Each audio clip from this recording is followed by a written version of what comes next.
Good morning, champs. We solved the differential equation y prime equals y squared. First, we recognize the type. We see a y squared term, so this is a Riccati equation. But there is no y term and no constant, which means we can actually solve it using separation of variables. So we rewrite the equation as dy over dx equals y squared.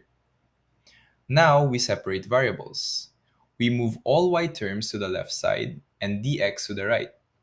This gives dy over y squared equals dx. Now we integrate both sides. The integral of y to the power minus 2 is minus 1 over y. The integral of dx is x. So we get minus 1 over y equals x plus c. Now solve for y.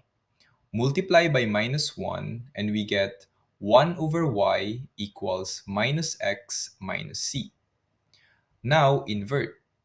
We get y equals 1 over minus x minus c. And that is the solution.